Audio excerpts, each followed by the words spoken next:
I started my Final Fantasy XIV journey in June of 2022. In those 4 months since then, I've logged around 700 hours of gameplay, and I just recently finished Endwalker, the most recent expansion. To say I've been enjoying the game is a massive understatement. I am absolutely obsessed with it, and my Discord status and friends can both corroborate that. But wait, you might be wondering, isn't this supposed to be a Fae Theorycraft?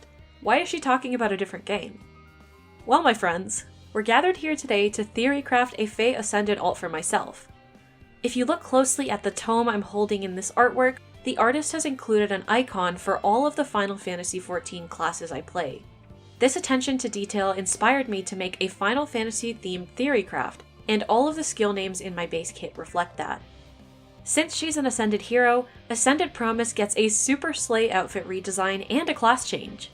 The artwork includes both a lance and a tome, so I decided to make them a lance infantry unit with a twist in the weapon that is meant to symbolize their magical prowess. Warning, the following section will contain spoilers for all of Final Fantasy XIV, including the most recent Endwalker expansion. If you don't want to be exposed to game spoilers, please skip ahead to the timestamp in the video and the description. Ascended Promise's title in Fae is Elpis Bloom. In Final Fantasy XIV, Elpis flowers are magical flowers that reflect the emotions of those around them.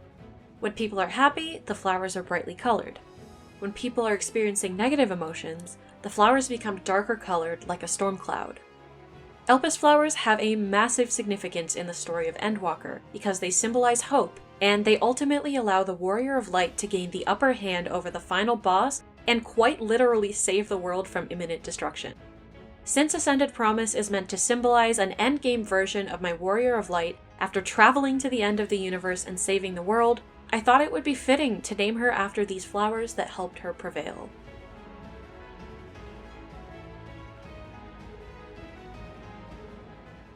Endwalker spoilers are now over, and you can safely continue to watch here. If you skipped over the spoilers, all you really need to know is that this unit is meant to symbolize an endgame version of my Warrior of Light, aka my player character. Fits pretty well with the Ascended Heroes concept in Fae, right? Let's talk about her base kit. The weapon is called Scion's Lance. The name is a reference to the Scions of the Seventh Dawn, which is the name of the organization which the Warrior of Light belongs to in Final Fantasy XIV. The description is as follows. Accelerate special trigger. At start of combat, if unit's HP is greater than or equal to 25%, grants Spectrum +5 to unit during combat, calculates damage using the lower of foe's defense or resistance, and neutralizes effects that guarantee foes' follow-up attacks and effects that prevent units' follow-up attacks during combat. So basically, she gets the slaying effect, Spectrum +5, adaptive damage, and null follow-up. This is a pretty basic but also pretty strong weapon, allowing her to safely run other skills without worrying about the need for null follow-up. The adaptive damage is a reference to both the lance and tome in Ascended Promise's art. The special is called Limit Break, which is a reference to Final Fantasy XIV. To put it simply, players in parties of 4 or more have access to a limit gauge, which can be used to activate a limit break with different effects determined by the role of the player who initiated it. When a DPS player initiates a limit break, it deals a ton of damage, and that was the inspiration behind this special in Fae. It has 4 cooldown, and it is a brand new inheritable special. It's basically like Deadeye and Lethality, but specifically for swords, axes, and lances. The description is as follows. Boosts damage by 30% of unit's attack. Disables non-special skills that reduce damage by X%. It's like Draconic Aura, but with the additional effect of disabling damage reduction, so that's why it has a cooldown of 4. This special would be amazing to use on many swords, axes, and lances, especially in Arena. The A skill is called Dawn's Unity, which is another reference to the Scions of the Seventh Dawn, and their ability to work together to get things done. The description is as follows. If unit is within 4 spaces of 2 or more allies, grants attack speed defense res +5 and bonus to attack speed defense res during combat equals current penalty on each of unit stats times 2 for 1 turn. Calculates each bonus independently. When unit deals damage to foe during combat, restores 5 HP to unit. Triggers even if 0 damage is dealt.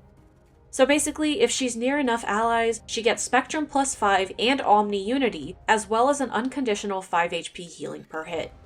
This might seem mega busted, and it kinda is, but it is actually very comparable to Flame Tribe Lynn's Verdict of Sakai. With Dawn's Unity, you get the potential for more buffs, but with a stricter condition of requiring at least 2 allies within 4 spaces for you to get those buffs at all. You also get slightly less healing and no extra damage. Either way, this is an amazing skill and it is very much not inheritable. When it comes to the skill icon, all I'll say is that if you finish Shadowbringers, you'll know what it's a reference to. The B skill is Velocity for the Null Guard effect and speed-based damage reduction. The C skill is Time's Pulse, which synergizes very well with Limit Break and the rest of her base kit by guaranteeing that she will proc her special in a round of combat as long as she doubles. The different elements of Ascended Promise's base kit are meant to reflect the different classes that I play in Final Fantasy XIV. The self-healing in Dawn's Unity is a reference to my 2 healer jobs, Sage and Astrologian. The damage reduction in Velocity is a reference to my 2 tank jobs, Gunbreaker and Paladin. And finally, Limit Break is a reference to my 3 DPS jobs, Dragoon, Red Mage, and Dancer. Her stats are 41 HP, 40 attack, 43 speed, 32 defense, and 31 resistance. That adds up to a total BST of 187, which is the same as Flame Tribe Lynn. Modern day infantry stat lines are kinda crazy, and Ascended Promise is no exception to that. I've come up with 3 main ways you can use this unit. Firstly, this stat line and base kit lend themselves very well to mixed phase melee dodge tanking. Limit Break allows them to deal a ton of damage, and the rest of their base kit also makes them very good in both phases. Putting her alongside a Farsaver like Brave Hector and a supportive unit like Flane or Elamine activates Dawn's Unity and makes for a team that is very hard to crack. Secondly, you can double down on the damage reduction by replacing her special with Vital Astra or Godlike Reflexes, although that would make her just a slightly different flavor of Flame Tribe Lynn. It's definitely viable though, and would make her even harder to kill. Finally, you can use her as a nuke because her ability to target resistance makes her the best choice for specific matchups. A lot of near savers nowadays stack defense to match well into Brave Seliph, but Ascended Promise can just ignore that. In this case, Limit Break is also very helpful to crack near savers who run damage reductions such as Gustav and Halloween Myrrh, as well as damage reduction from Dragon Wall. Legendary Eliwood would be an amazing partner for them on a nuke team comp, providing them with bonus doubler and Canto. Now let's take a look at some of Ascended Promise's voice lines.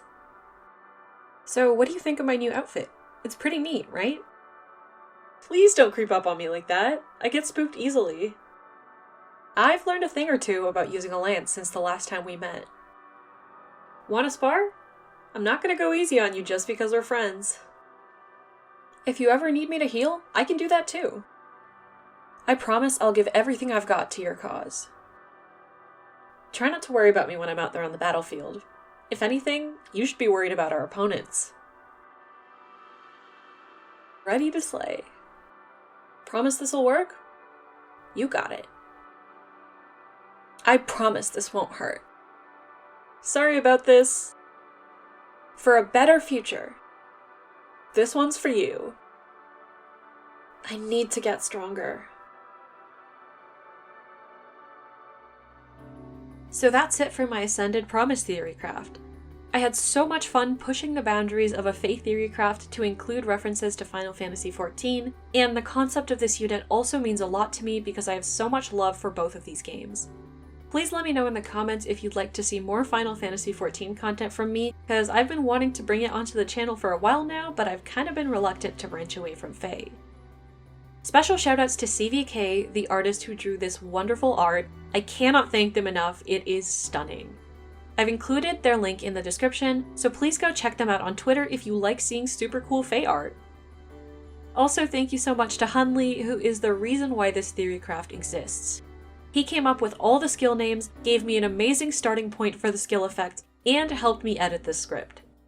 Hunley has been on the channel a few times, but y'all don't get to see all the behind the scenes work he does. And of course, thank you so much to all my channel members. I really appreciate every one of you for all your support. Thank you guys. Thank you all so much for watching, and I hope you have a wonderful day. P.S. You should play Final Fantasy XIV.